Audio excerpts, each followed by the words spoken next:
Assalamualaikum warahmatullahi wabarakatuh. Kami dari kelompok 6 yang beranggotakan saya sendiri Gilang Fauzani Maulana Ashar dengan NIM 2103102278. Dan saya Pangestu Dita Pratama dengan NIM 2103102162. Dan saya Luti Hanada dengan NIM 2103102266.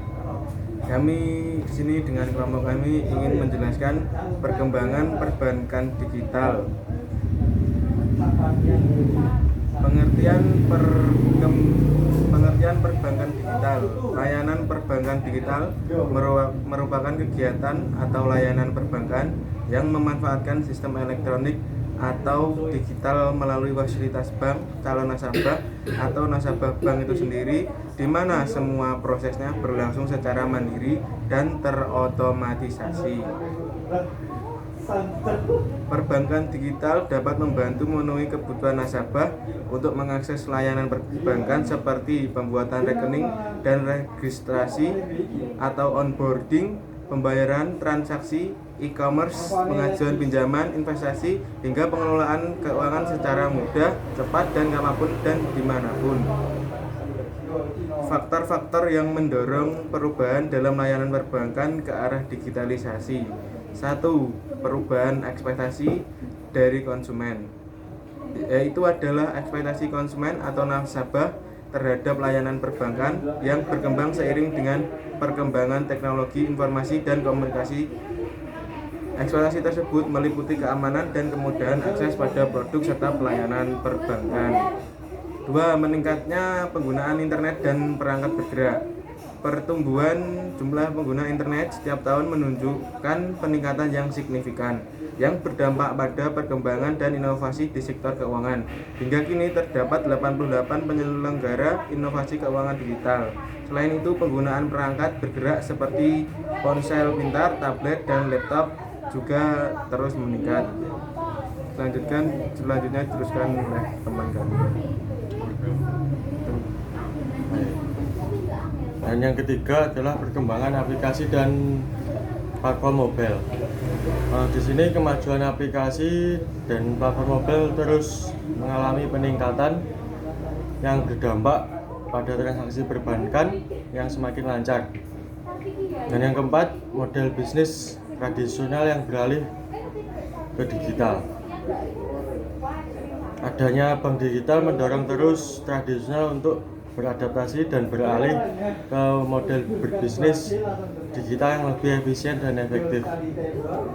Nah, di sini ada perkembangan perbankan digital. Nah, yang pertama adalah penyediaan layanan perbankan yang inovatif. Di Bank Indonesia terus menghadirkan layanan perbankan yang inovatif, mulai dari pembukaan rekening secara online, transaksi perbankan melalui aplikasi mobile, hingga layanan investasi dan pinjaman digital. Dan yang kedua, kolaborasi dengan fintech.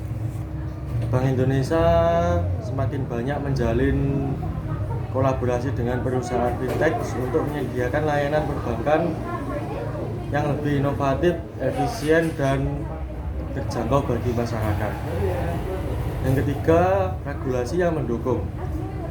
Otoritas Jasa Keuangan OJK dan Bank Indonesia telah mengeluarkan regulasi yang mendukung perkembangan perbankan digital.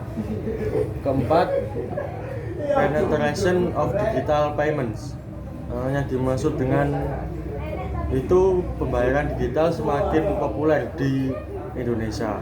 Masyarakat mulai beralih dari transaksi tunai ke transaksi non tunai seperti pembayaran melalui kartu debit, kartu kredit, dan aplikasi dompet digital. Yang kelima, edukasi dan literasi keuangan digital. Upaya peningkatan edukasi dan literasi keuangan digital menjadi salah satu faktor penting dalam perkembangan perbankan digital.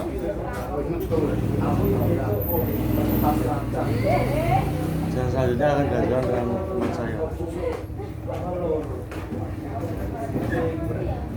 Selanjutnya yaitu ada tantangan bisnis perbankan digital.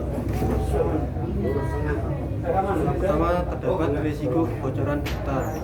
Kebocoran data sangat rentan peningkatan terjadi di era digital. Sistem perbankan tak kembali harus mengatur pencegahan dan cara mengatasi kebocoran data pribadi. Kedua, ada risiko strategi investasi penting. Penting untuk memperhatikan pemilihan penyedia perangkat keras dan perangkat lunak pihak ketiga. Kesalahan dalam memilih vendor dapat membahayakan migrasi data yang dilakukan seperti kebocoran data, phishing, dan sebagainya. Yang ketiga ada serangan cyber. Serangan cyber sangat mungkin terjadi tanpa adanya pencegahan atau penghalang untuk usaha mereka. Membentuk tim keamanan cyber sebagai garda terdepan dalam menangani kejahatan cyber adalah hal penting yang harus dipersiapkan. Yang keempat, sumber daya manusia. Kesiapan organisasi untuk menyambut perubahan harus disiapkan melalui bimbingan, penyuluhan, pelatihan, terutama dalam sumber daya manusia dan keterampilan yang relevan di era digital. Kemudian di sini kami dan kelompok saya dan kelompok kami ingin menggunakan Bank Sinarmas. Sebelumnya saya akan ingin menjelaskan profil Bank Sinarmas sendiri. Sekilas tentang Bank Sinarmas, didirikan pada 18 Agustus 1989 berdasarkan Akta Nomor 52 tanggal 18 Agustus 1989 dari Buniarti Chandra SH, notaris di Jakarta dengan nama PT Bank Sinta Indonesia, dan telah diubah dengan Akta Nomor 91 tanggal 15 September 1989 dari notaris yang sama. Bank memperoleh status sebagai bank umum devisa tahun 1995. Kemudian tahun 2005 perjalanan bank memasuki babak baru setelah PT Sinarmas Multiarta, perusahaan finansial servis yang berada di bawah kelompok usaha Sinarmas, mengambil alih 21% saham di PT Bank Sinta Indonesia. Pada Desember 2006, bank berganti nama menjadi PT Bank Sinarmas. Pergantian nama tersebut telah disetujui melalui rapat umum pemegang saham luar biasa yang tertuang dalam Akta Nomor 1 tanggal 21 November 2006 dari Kriposa Lili Ikat Dewi SH Notaris di Jakarta. Pada tahun 2009, Bank Sinarmas memperoleh izin untuk mendirikan unit usaha syariah berdasarkan keputusan Gubernur Bank Indonesia tentang pemberian izin usaha unit usaha syariah milik Bank Sinarmas, dan di tahun yang sama memperoleh pengesahan dari Bapepam atau yang sekarang bisa disebut dengan OJK untuk melakukan kegiatan usaha wali amanat.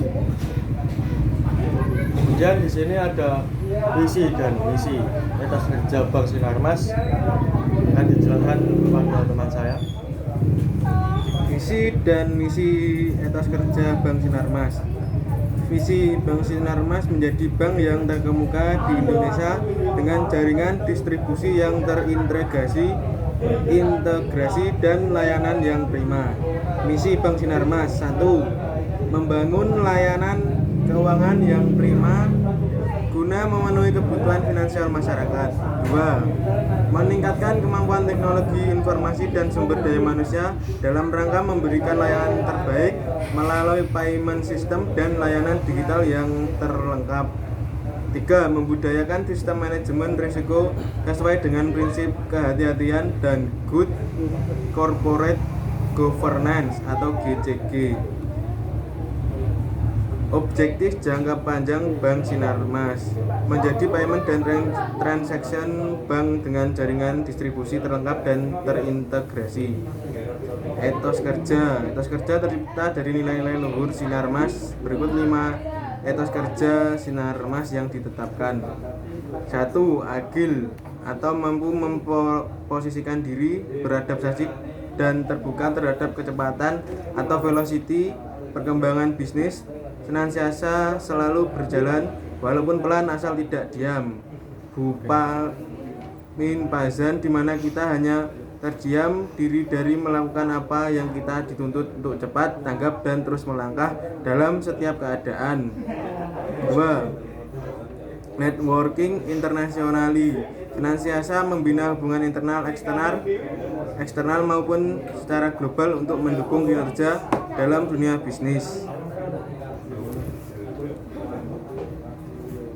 Kemudian di sini ada fitur-fitur yang ada di aplikasi Simobi dari Bank Sinarmas, akan dijelaskan pada teman saya. Fitur-fitur yang ada di aplikasi Simobi dari Bank Sinarmas. Yang pertama ada informasi rekening, informasi saldo, mutasi 10 transaksi terakhir, ganti MPIN, pilih bahasa. Yang kedua ada transfer dana, transfer bank Sinarmas, transfer bank lain real time online via jaringan ATM. Yang ketiga pembayaran, meliputi tagihan telepon, asuransi, cicilan atau angsuran, internet, tiket, TV kabel, Basnas dan lain-lain. Yang keempat pembelian, meliputi isi ulang pulsa handphone, voucher TV kabel dan lain-lain. Yang kelima bayar pakai QR. Klik di sini. Ya, itu tadi presentasi yang penjelasan dengan materi kami. Bila ada kurang lebihnya mohon maaf.